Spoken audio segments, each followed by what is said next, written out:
பெரியோர்களே, தாய்மார்களே, இளைஞர்களே, அன்பருத்தந்தையர்களே, அனைவருக்கும் திருவிழா வாழ்த்துக்களை தெரிவித்துக் கொள்கிறேன். வணக்கம். இந்த பரபரப்பான சூழ்நிலையில நம்மளையெல்லாம் ஆக்கிரமித்து ஆட்டி படைக்கிறத பற்றிய கருத்து தான் பட்டிமன்றத்தில் இன்னைக்கு நம்ம எடுத்துட்டு வந்திருக்கோம். வெளியே போய் நேரம் போக்கலான்னு பார்த்தா வெயில், மழை, வெளியே போக முடியல.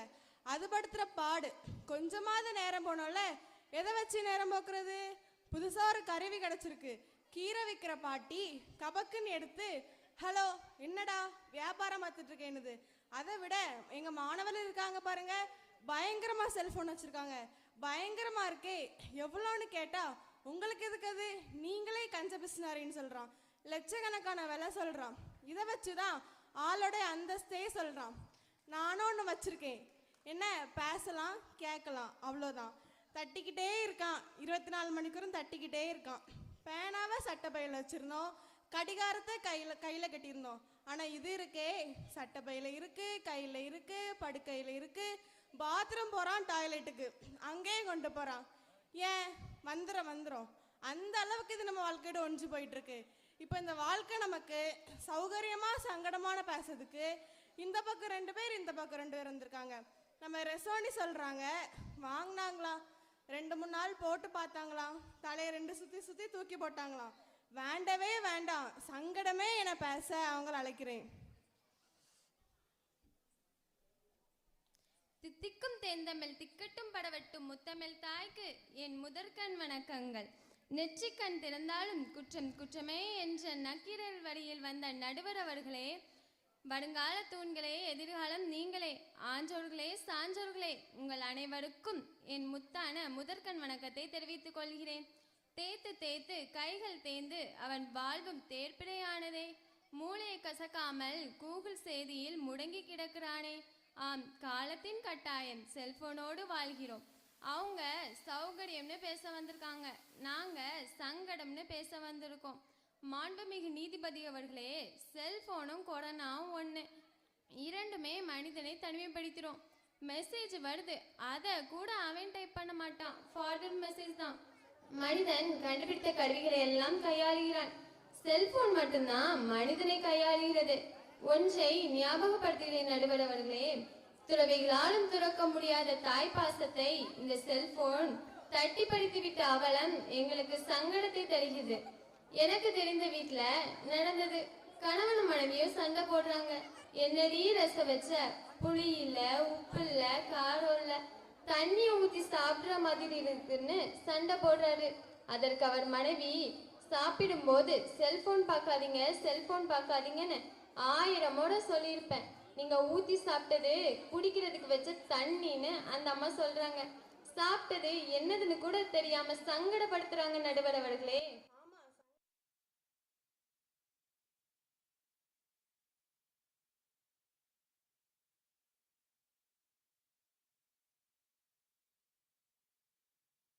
போயிருக்காங்க, ஸ்டேட்டஸ்லயும் இன்ஸ்டாலையும் போட்டிருக்காங்க.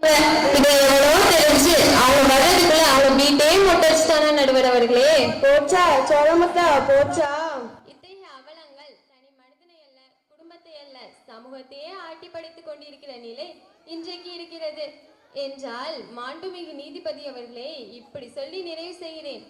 நேரத்தை மிச்சப்படுத்தினால் சௌகரியம், ஆனா நேரத்தை முழுவதும் இதிலே செலவழித்தால் சங்கடமே சங்கடமே என தீர்ப்பு வழங்குமாறு தர்மத்தோடு கேட்டுக்கொள்கிறேன். நன்றி, வணக்கம். அடுத்து, இவ்வளோ வசதியா இருக்கே, இதை போய் சங்கடம்னு சொல்றீங்களே. செல்போன் வாழ்க்கை சௌகரியமே என பேச இனியும் நான் உங்களை அழைக்கிறேன்.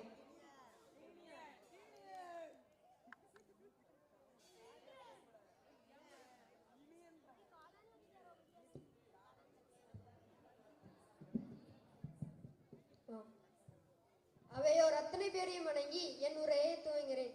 எதிரணி அக்கா சொன்னாங்க, ரசத்துக்கு பதிலாக தண்ணி ஊற்றி சாப்பிட்டாங்களாம். இன்னொரு குடும்பத்தை வீட்டோட மொட்டை அடிச்சுட்டு போயிட்டாங்களாம். இப்படி ஒரு வாழ்க்கை எங்கேயாவது கேட்டதுண்டா நடுவர்களே? கேட்டதுண்டா? ஆமா, கேட்டதுண்டா. எந்த ஒரு அறிவியல் கண்டுபிடிப்பையும் முறையாக பயன்படுத்தினால் நன்மை, தவறாக பயன்படுத்தினால் தீமை. இந்த செல்போன்ல எவ்வளவு சௌகரியம் இருக்கு தெரியுமா? கடினமான காரியங்களை எளிதாக்கி தந்திருக்கு. ஒரு காலத்துல நம்ம வாழ்க்கை டெஸ்ட் மேட்ச் மாதிரி தவழ்ந்து போயிட்டு இருந்துச்சு. ஆனா இப்போ 2020 மேட்ச் மாதிரி பறந்துட்டு போகுதுன்னா இந்த செல்போன் வந்ததுக்கு அப்புறம் தாங்க. அந்த காலத்துல பேங்க்ல பணம் எடுக்கணும்னா ½ டே லீவ் போடணும். இப்போ ஃபோன்பே ஜிபே 5 நிமிஷம் தான். அப்போ கேஸ் புக் பண்றது எவ்வளோ சிரமம். இப்போ அப்படியா? கேஸ் பதிவதற்கு எண் ஒன்றை அழுத்தோம், 2 நாள்ல கேஸ் சிலிண்டர் வந்துடும். இல்லத்தரசிகள்கிட்ட போய் கேளுங்க, செல்போன் சௌகரியமா இல்லையான்னு. இது உங்க வீட்டுல கேட்டு வந்து நீங்க பேசியிருக்கணும். நம் மகாகவி பாரதியார் சொன்னாரு, காசி நகர் புலவர் பேசும் முறைதான் காஞ்சியில் கேட்க ஒரு கருவி செய்யும். பாரதியின் கனவுங்க இந்த செல்போன். எவ்வளவு பெரிய சௌகரியம் இருக்கு தெரியுமா? மொபைல்ல கவரேஜ் இல்லாட்டும் பரவாயில்ல, காசு இல்லாட்டும் பரவாயில்ல, அவசரத்துக்கு மிகப்பெரிய பாதுகாவலனாக இருக்கும் தெரியுமா? 100 அழுத்தினா அவசர போலீஸ், 108 ஆம்புலன்ஸ், 101 தீயணைப்பு படை, 103 டிராபிக் போலீஸ். இதை மட்டும் அழுத்திட்டீங்கன்னா போதும், அந்த துறை அவங்கள தேடி வந்து காப்பாற்றும். எத்தனை பேரை வீட்டு எடுத்திருக்காங்க தெரியுமா? அழுத்தலாம், வருமானு தெரியாது. இந்த செவ்வகப்பட்டியில என்னெல்லாம் இருக்கு தெரியுமா? பேனா இருக்கு, கடிகாரா இருக்கு, டார்ச் லைட் இருக்கு, செய்தித்தாள் இருக்கு, வழிகாட்டி இருக்கு, எம்புட்டு இருக்கு தெரியுமா? நடுவர் அவர்களே, மொத்தத்துல செல்போன் பயணிகளின் திசை காட்டி, காவலர்களின் வழிகாட்டி, இல்லத்தரசிகளின் நண்பன், படித்தவர்களுக்கு வேலை வாய்ப்பு, படிக்காதவர்களுக்கு பொழுதுபோக்கு. இந்த நூற்றாண்டின் நண்பன் செல்போன் என கூறி வாய்ப்புக்கு நன்றி பாரி நன்றி கொடுக்கிறேன். நன்றி, வணக்கம். தூள் பறத்திட்டாங்க, பேச முடியுமா? வாயை திறக்க முடியுமா? இவ்வளவு சொல்லிருக்காங்க. இனியுமா பேச போறீங்க? வாங்க வாங்க பிரதிஷா. தமிழாளி தமிழில் மயங்கி விழாவிற்கு வருகை தந்திருக்கும் அனைவரையும் வணங்கி ஆனந்தம் பெருக அனைவரும் வருக என வரவேற்று என் உரையை துவங்குகிறேன். நடுவர் அவர்களே, இனியன் ரொம்ப பயங்கரமா பேசியிருக்காங்க, தாங்க முடியல. நீங்க சௌகரியமா இருக்குன்னு பேசிருக்கீங்களே, சௌக்கியமா இருக்கீங்களா? அவங்க அணியினர் ஒரு பாயிண்ட் சொன்னாங்க, முறையா பயன்படுத்தினா இது சௌகரியம், முறையா பயன்படுத்தலைன்னா சங்கடம். இதெல்லாம் கூட விட்டுருங்க, லாக்டவுன் சமயத்துல செல்போன் பண்ணின பாடு இருக்கே, ஐயோ. வீட்டுக்கு ஒரு மரம் வளர்த்தாங்களோ இல்லையோ, ஆளுக்கு ஒரு யூடியூப் சேனல் ஆரம்பிச்சிட்டாங்க. ஒரே ஒரு யூடியூப் ஆப் வச்சுக்கிட்டு இவங்க பண்ணின அலப்பறை இருக்கே, பைனாப்பிள் பச்சடி, பலாப்பழ கிச்சடி, இன்னொரு பக்கம் என்ஜாமின்னு டான்ஸ் ஆடியே கொள்றாங்க. ஒரு வீட்டுல டிவினா குடும்பத்தோடு சேர்ந்து இருந்து பார்க்கலாம், ஃப்ரிட்ஜ்னா பல பொருட்கள் வச்சு எல்லோரும் பயன்படுத்தலாம். ஆனா ஒரு குடும்பம் வேண்டாம், 2 பேர் சேர்ந்து ஒரு செல்போன் யூஸ் பண்ண முடியுமா? விடுவானா? முடியுமா? 2 ஆள் வேணா ஒரு செல்போன் வச்சுக்கலாம், ஆனா ஒரு ஆள் 2 செல்போன் வச்சுக்க முடியாது. அப்படி பார்த்தா விக்ரமாதித்தன் முதுகுல ஏறிய வேதாளம் மாதிரி நம்ம பாக்கெட்ல ஏறிக்கிட்ட வேதாளம் இந்த செல்போன். அருமை அருமை. சங்கடமா இருக்குங்க நடுவர் அவர்களே, தீர்ப்பை எங்க பக்கமா கொடுத்து சௌகரியமாக்குவீங்கன்னு நம்பி வாய்ப்புக்கு நன்றி கூறி விடைபெறுகிறேன். நன்றி, வணக்கம். நல்லா சரியா பிடிச்சு அது என்னென்ன பாடுபடுத்துச்சுன்னு அழுத்தமா பேசிருக்காங்க. இந்த பக்கம் கேட்கும்போது சந்தோஷமா இருக்கு, இந்த பக்கம் கேட்கும்போது சங்கடமா இருக்கு. வாங்க ஜபர்ஷா, என்ன பதில் பேச போறீங்க உங்க எதிரணியினருக்கு?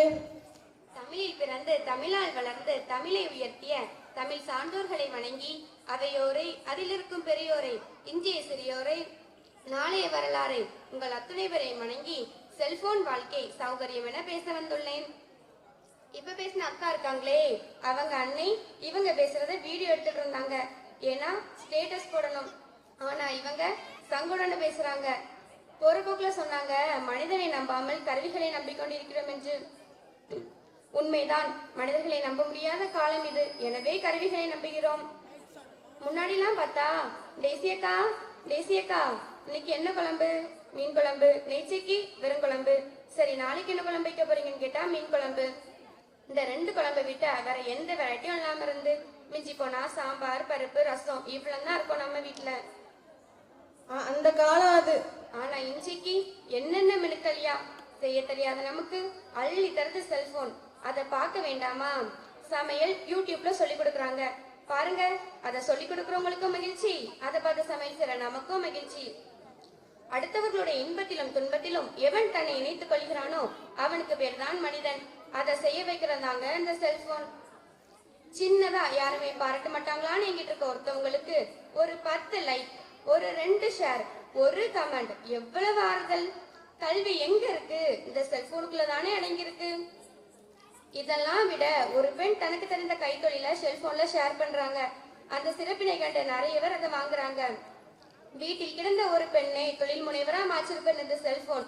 அந்த குடும்பத்திற்கு அது சௌகரியம் இல்லையா? எங்க நம்ம கோவலன் காலத்துல மட்டும் இந்த செல்போன் இருந்திருந்தா சிலம்ப விக்க மதுரை போய் அங்க கொத்தாங்கொலையா பம்பா செத்திருக்க மாட்டார். பூம்புகார்ல இருந்து ரோமுக்கும் கிரைப்புக்கும் ஆன்லைன்லயே இந்தாப்பா இதான் சிலம்பனை வித்துட்டு அமைதியா இருந்திருப்பார்.